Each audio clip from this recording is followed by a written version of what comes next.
Welcome back, everybody. It's Nick's Lotus, your one-stop shop for brews, budgets, and board states. Yeah, you got it right. With the first live stream deck review of a subscriber-submitted deck. Today we've got Mystic Chaos's deck over on Architect, Tahngarth, Goad Party. And it is a Goad Party indeed, so let's kind of dive into this thing. The commander on this list is Tahngarth First Mate, 2 a red and a green for a 5/5. It can only be blocked by one creature, which that creature's probably going to die if it's a 5/5. Whenever an opponent attacks with one or more creature, if Tahngarth is tapped, you may have that opponent gain control of Tahngarth until end of combat. If you do, choose a player or planeswalker that opponent is attacking. Tahngarth is also attacking that player or planeswalker. Okay, so everything's going to have a 5/5 swinging at him every combat. That seems pretty good. The creator of this deck sent over a little summary, and in it he talks about giving menace to Tahngarth is essentially unblockable because she can only be blocked by one creature, but she can also only be blocked by more than one creature, so she's unblockable. Cards like Beamtown Beatstick are extremely good. 1 red for an equipment that equips for 2, gives equipped creature +1/+0 menace, and when it deals combat damage, you create a token. It's extremely good. Cards like Bloodthirsty Blade are really good because you just get to goad other people's creatures and make them bigger, which is exactly what you're trying to do. Conqueror's Galleon, 4 colorless for a 2/10. When it attacks, exile it at the end of combat, then return it to the battlefield transformed under your control, and it turns into a land that lets you draw, discard, draw, and return a card from your graveyard to your hand. It's not super cohesive with the deck, but being able to return and reuse some of your sorceries and instants, I'm sure is useful. But I could see this card being swapped out for something later on. Komenu Battle Armor is so good in this deck. I could see this being one of the best cards in the deck. 2 and a red for a 2/2 menace. Equipped creature gets +2/+2 and has menace. Whenever Komenu Battle Armor or equipped creature deals combat damage to a player, goad each creature that player controls, and it reconfigures for 4. This is insane. This is easily one of the best cards in the entire deck. And of course, you've got Lightning Greaves, Soul Ring, and Whisper Silk Cloak to make her unblockable as well as Protector. We've got Agitator Ant up first, 2 and a red for a 2/2. At the beginning of your end step, each player may put 2 1/1 counters on a creature they control. Goad each creature that had counters put on it this way. I'm pretty sure your opponents are probably going to want to make their creatures bigger. There's 3 other opponents to swing at. They're not always swinging at you, and they're going to find something at the table to be like, yeah, I'd probably prefer if that was huge at this moment. I'm so excited to see Armored Scrap Gorger in here. One of my new favorite mana ramp cards. 1 and a green for a 0/3. It gets +3/+0 as long as it has 3 oil counters on it. Tap it to add 1 mana of any color. Whenever it's tapped, exile a card out of a graveyard and put an oil counter on it. Stops Reanimator decks, gives you mana ramp, becomes a 3/3 mid-game. Awesome. Love this card. Bothersome Quasit is another card that I wouldn't be surprised is the best card in this deck. 2 and a red for a 3/2 menace. Goaded creatures can't block. Yeah. Whenever you cast a non-creature spell, goad target creature an opponent controls. That's insane. That's an insane card. That's what an insane card looks like. Especially in a goad deck. I mean, that's pretty much all it goes in, but it's, oh my god, is it good. Caves of Chaos Adventurer is 3 and a red for a 5/3 trample. When Caves of Chaos Adventurer enters the battlefield, you take the initiative. In the little excerpt for the deck that he sent me, he talks about giving players Monarch and Initiative creates another reason for opponents to attack each other instead of attack you, which is a super good point. So Caves of Chaos Adventurer is a super good ad for that reason. Whenever it attacks, you exile the top card of your library. If you've completed the dungeon, you may play that card for free. Otherwise, you may play that card. Super solid effect, as well as introducing Initiative to the table and making your opponents swing at each other for another reason. So, good. Up next is Emberwild Captain. 3 and a red for a 4/2.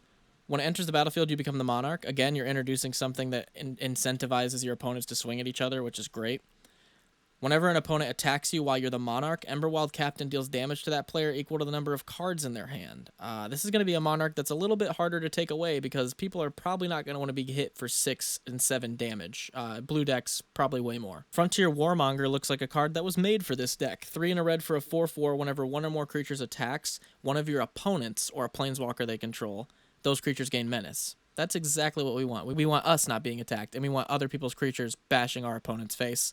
And giving them menace gives our commanders pseudo unblockable, so this is like a 3-for-1 when you play this thing. Fumiko the Lowblood, 2 and 2 red for a 3/2. It has Bushido X, where X is the number of attacking creatures. Creatures your opponents control attack each combat if able. This is exactly what we want. We want utter war happening at all times. Geode Rager is 4 and 2 red for a 4/3 first strike landfall. Whenever a land enters the battlefield under your control, goad each creature target player controls. It's like a Disrupt Decorum every time you play a land. And Narcomancer. Red and a green for a 2/2. Each spell you cast that's red or green costs 1 less to cast. some pseudo mana ramp, and if you're dropping multiple cards in a turn, this is actually better than some mana rocks. And with the curb on this deck, it looks like he's probably dropping more than one card in a turn, so this is probably a good swap out for a mana rock in this deck. Grenzo Havoc Razor is 2 red for a 2/2. Whenever a creature you control deals combat damage to a player, choose one. Goad target creature that player controls. Oh, that's super good. Or exile the top card of that player's library. Until end of turn, you may cast that card and spend mana as though it were any color to cast it. That seems extraordinarily good in this deck. Just being able to goad something whenever a creature you control deals damage. Any creature. This is multiple triggers of this happening. So you can hit with 3 creatures, goad 3 things, or exile the top 3 cards of your library. Card advantage, it's goading, it's early game, it's a creature, it's combat triggers, it's everything you want in this deck. Super, super good. Helena and Elena seems fantastic in this. 2 a red and a green for a 2/3 first strike reach. At the beginning of combat on your turn, put X 1/1 counters on another target creature you control, where X is Helena and Elena's power. That creature gains haste during your turn. Keep in mind, Tahngarth comes back to you when it comes back to your turn. So you'll be able to put the counters from Helena and Elena on her, and then keep giving it to opponents bigger and bigger and bigger, which is fantastic. Karlach, Fury of Avernus, 4 and a red for a 5/4. Whenever you attack, if it's the first combat phase of the turn, untap all your creatures. They gain first strike, and then there's an additional combat phase after this one. Yeah, additional combats just seem like a no-brainer in here. Everything's already taking 5 damage and getting swung at all the time. You might as well add even more swings to the mix. Kazul, Tyrant of the Cliffs. Exactly what I said when I reviewed this card. You want it in a deck where you're just swinging for the fences and you don't want to get hit when you're tapped out. Kazul is perfect to stop you from getting hit when you're tapped out. 3 and 2 red for a 5/4. Whenever a creature an opponent controls attacks, if you're the defending player, create a 3/3 ogre unless they pay 3. Fantastic. No one's going to be swinging at you, and it's when they attack. So those ogres are able to block those creatures that are swinging at you. So this is a pretty much don't swing at me anymore card or kill the ogre.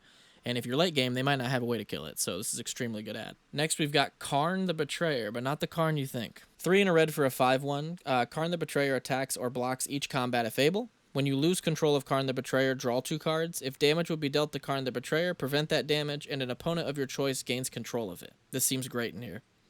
It just doesn't take damage, and it just keeps flapping around the table and making people take 5 more damage. Kind of sounds like someone else I know. Omnath, Locus of Rage. 3, 2 red, 2 green for a 5/5. Landfall. Whenever a land enters the battlefield under your control, put a 5/5 red and green elemental creature token onto the battlefield, fitting the theme of making people take an additional 5 during combat. Whenever Omnath, Locus of Rage, or another elemental you control dies, it does 3 damage to target creature or player. This thing seems like it would get scary in this deck with all the goading and swinging going on. That 3 damage could actually kill somebody late game. I'm sure this thing actually becomes a threat. Rada, Heir to Keld, 1 green, 1 red for a 2/2. When it attacks, you get 2 red to your mana pool, or you can tap it for 1 green to your mana pool. It seems good. You're getting extra combats, so you might be able to pull 4 mana out of this thing. It's an early game drop that already might soak up a kill spell that Tahngarth doesn't need to take late game. It seems pretty good. Creature-based mana ramp in this deck. A small package of creature-based mana ramp in this deck seems pretty good. Speaking of which, we got Sakura Tribuilder, another classic. It's just a rampant growth on a little stick. We got Slicer, Hired Muscle. 4 and a red for a 3/4.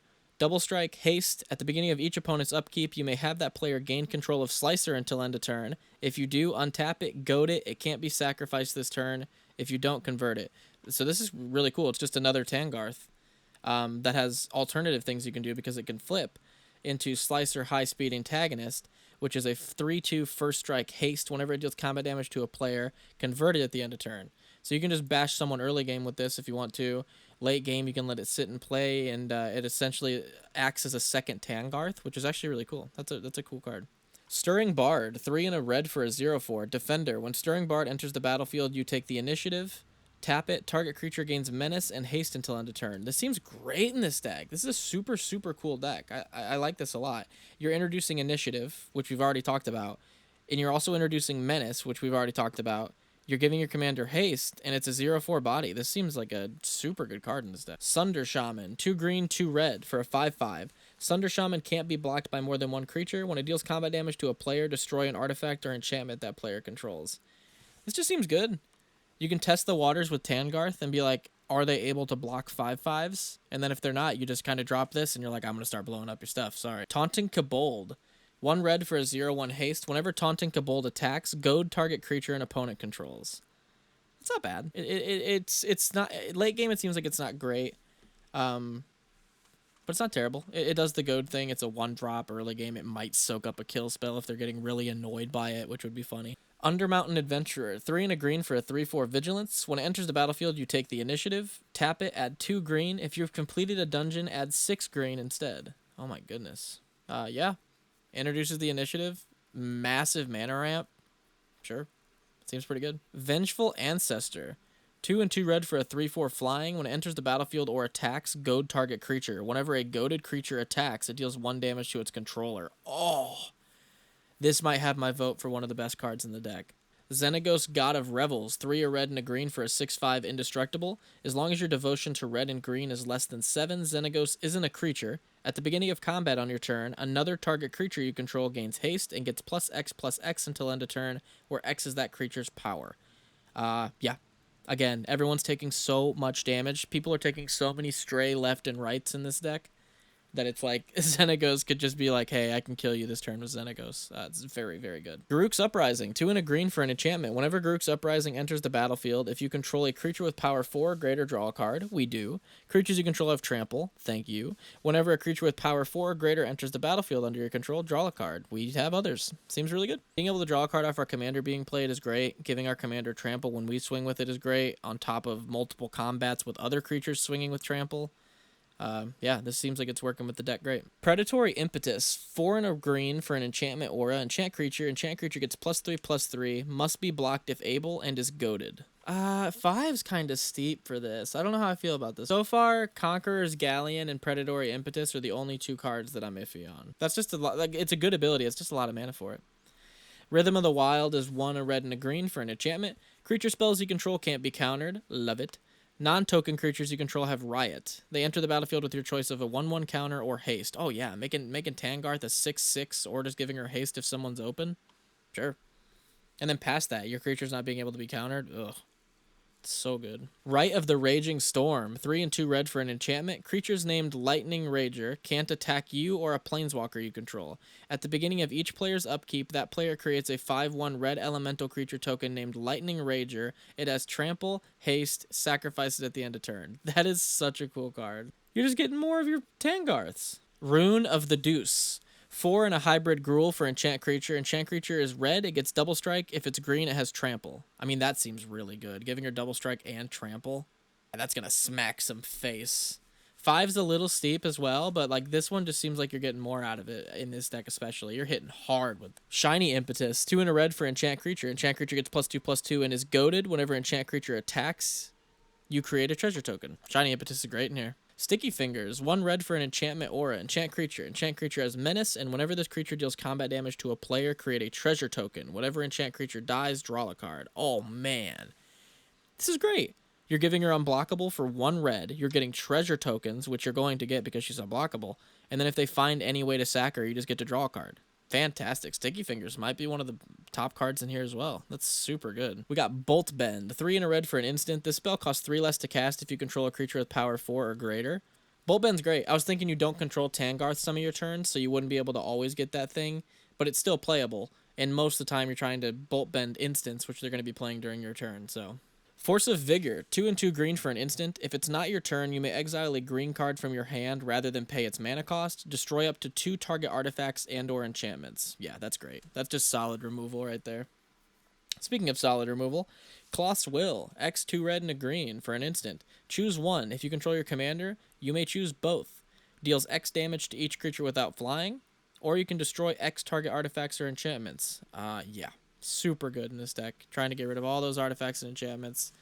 And if there's problem stuff on the board, sure. You might wipe the board for 4 and keep the Tahngarth around. Obscuring Haze. 2 and a green for an instant. If you control your commander, you can pay it without paying its mana cost. Prevent all combat damage that will be dealt this turn by creatures your opponents control. That seems very good. This is a $5 card. That's crazy. Very good for $5. Timir Battle Rage. This is a super good one. 1 and a red for an instant. Target creature gains double strike until end of turn. That creature also gains trample until end of turn if you control a 4 or greater power creature. Yeah, this thing will just kill somebody. You can do it to any creature. So even if you have nothing in play and someone just swings with an Ulamog at someone else, you can just give that Ulamog double strike just because. So Timir Battle Rage is always fun. especially in Tahngarth, because you can just give Tahngarth or anything else that's goaded double strike and cause a lot of pain. Winds of Kalsima. 1 and a green for an instant. Prevent all combat damage that will be dealt this turn. If you control a creature with power 4 or greater, instead prevent all combat damage that will be dealt this turn by creatures your opponents control. That's pretty good. I don't mind these in the deck because it's like a retreat button. It's like a failsafe button, it feels like. It's like if you give someone Tahngarth, they swing at somebody, and then someone's like, in response, give this first strike and death touch and block the Tahngarth. You're like, Winds of Kalsima. You're like, I don't want any damage to happen because I want to keep my Tahngarth around. So I actually really do like the fog effects in here. Will's Reversal. 2 and a red for an instant. Choose target spell or ability with 1 or more targets. Roll a d20 and then add the power of the greatest power creature you control. If you roll a 1 through 14, you may choose new targets for that spell or ability. If you roll a 15 plus, you may choose new targets for that spell or ability, then copy it and choose new targets. I know you said you run a lot of 4-drops, so that might be why you're running this over Wild Ricochet. But I feel like Wild Ricochet might be a little bit more reliable. But if you do run too many 4-drops, then maybe not. I'm not going to get into lands too much unless you want to highlight any lands. Coronation of Chaos. 2 and a red for a sorcery. Up to 3 target creatures can't block this turn. Goad them. Ooh, that seems really good. Seems great. You just goad the 3 big creatures that you're going to swing out on your turn, and then you pass and you give that person Tahngarth. Decimate. 2 a red and a green. Destroy target artifact, target creature, target enchantment, and target land. Yeah, that's a great card. That's still to this day, that's a ton of value. Dire Strain Rampage. 1 a red and a green for a sorcery. Destroy target artifact, enchantment, or land. If a land was destroyed this way, its controller may search their library for up to 2 basic land cards. Put them onto the battlefield tapped, then shuffle. Otherwise, its controller may search their library for a basic land card, put it into the battlefield tapped, then shuffle. And that's flashback for 3 red and a green. I'm not the biggest fan of this card. May I suggest Cindervines? That's a card that I just found that I'm really enjoying. Cindervines is a red and a green for an enchantment. Whenever an opponent casts a non-creature spell, Cindervines deals 1 damage to that player, so it's kind of fitting in with like the once you're pushing late game and enough goading has happened, everyone's really low, so you might be able to start nickel and diming people with that. But it also doubles as enchantment and artifact removal. You can pay 1, sacrifice it, destroy target artifact or enchantment, and it deals 2 damage to that permanent's controller as well, so it also adds on to that, you know, the whole pinging and nickel and diming people, so that's something to consider, I would say. We've got Disrupt Decorum, of course. 2 and 2 red for a sorcery. Goad all creatures you don't control. Yeah, this needs to go in here. This is just like the staple card for this deck for sure. Escape to the Wilds. 3 a red and a green for a sorcery. Exile the top 5 cards of your library. You may play cards exiled this way until end of turn, or until the end of your next turn. Wow, you may play an additional land this turn. That seems great. That's a huge card draw spell. Explore the Underdark. 4 and a green for a sorcery. Search your library for up to 2 basic land cards and or gate cards and put them into play tapped, then shuffle. You take the initiative. 5's a little steep, but in this deck, and introducing the initiative and getting 2 lands is probably worth it for 5. Farseek, just a classic. 1 and a green. Search your library for a Plains, Island, Swamp, Mountain card. Put it into play tapped. Very good. Hull Breach. I haven't seen this in a while. Another really good classic. Green and a red for a sorcery. Destroy target artifact, destroy target enchantment, or destroy target artifact and target enchantment. Yeah, for 2 mana. That's super good. Life from the Loam. 1 and a green for a sorcery. Return up to 3 target land cards from your graveyard to your hand. Dredge 3. It's just a very good card, so I understand just like running it in decks, but I'm wondering if there's any interaction that I'm missing with that one. Nature's Lore. 1 and a green for a sorcery. Search your library for a forest card, put it into the battlefield, then shuffle. Great card. Nature's Lore is fantastic. Pest Infestation. We were just talking about this card on stream. 2x and a green for a sorcery. Destroy up to X target artifacts or enchantments. Create twice X 1/1 pest. Super good card. Reap the Past. X a red and a green for a sorcery. Return X cards at random from your graveyard to your hand. Exile Reap the Past. That actually seems pretty good. Doesn't seem like a ton of cards are going to be hitting the graveyard on your side in this deck, so you'll be able to get probably your whole graveyard back a lot of the time. Rishkar's Expertise is great. 4 and 2 green for a sorcery. Draw cards equal to the greatest power among creatures you control. 5. If you may cast a card with converted mana cost 5 or less from your hand without paying its mana cost. Most of the deck. I think that's pretty much the entire deck. That's super good. Spectacular Showdown. I've never seen this one. 1 and a red for a sorcery. Put a double strike counter on target creature, then goad each creature that had a double strike counter put on it this way. And then it has Overload for 4 and 3 red. You put a double strike counter on everything you don't control and goad it. Yeah, that'll literally end a game. That's super cool. Oh, I like that a lot. Structural Assault's another one that I'm getting into recently. 3 and 2 red for a sorcery. Destroy all artifacts. Then it does damage to each creature equal to the number of artifacts that are put into the graveyard. With all the tokens floating around in Commander, this thing will wipe a board. It seems pretty solid. And then finally, we've got 3 visits. 1 and a green for a sorcery. Search your library for a forest card. Put that card onto the battlefield, then shuffle. Some good old mana ramp. Super cool deck. This looks like it is extraordinarily fun to play. Yeah, Goad decks haven't been something that interests me very much. This one interests me quite a bit because the whole menace interaction is extremely interesting to me. I love that it works like that. Making treasures, being able to give her unblockable with menace, giving control of some of your stuff, getting it back, making it bigger, drawing cards, giving that one that gives everything double strike. What was that called again? Spectacular Showdown. Yeah, that's a pretty accurate name. That is a killer card. That'll end a game. Love this deck. This is a super fucking cool deck, dude.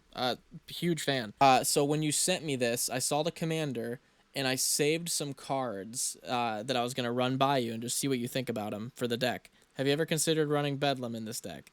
2 and 2 red for an enchantment. Creatures can't block. I mean, if like 90% of the time the creatures that are attacking are goaded, this seems fantastic. All your opponent's stuff that's attacking other opponents are just getting through. No chance for him to block. Your Tahngarth, there's no chance for him to block and kill it. It just kills. It just smacks face. Bedlam seems like something to consider. Holdout Settlement is a land that I was thinking about, but you might have one. Let's make sure here. Okay, so what about Holdout Settlement, my guy? It's a land that taps for 1 colorless. It enters untapped. You can tap it to tap an untapped creature you control and add 1 mana of any color to your mana pool. So if you're in a situation where you don't want to swing with Tahngarth, and then you end up passing, someone ends up swinging with the thing you were scared they were going to block with, and then it goes to someone else's turn, and you want to give it Tahngarth to them, but Tahngarth's not tapped, so you can't trigger it, you can use Holdout Settlement to tap your untapped Tahngarth before they go to combat, and then give it to them. So if there's any reason that you haven't been able to attack with Tahngarth, this is also like pseudo haste with Tahngarth, because you can tap her the turn you play her to add a mana, and then she's tapped, and you can start letting other people use her and swing with her. It just seems like something to consider to be able to get her back, or to be able to let people gain control of her if she hasn't attacked. Very niche scenarios, but on a land, I feel like that might be worth it in the deck. Super cool deck, by the way. The deck clocks in at $398. It is a super cool Goad list.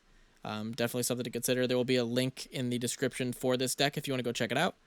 And yeah, guys, much love, and go play some Magic.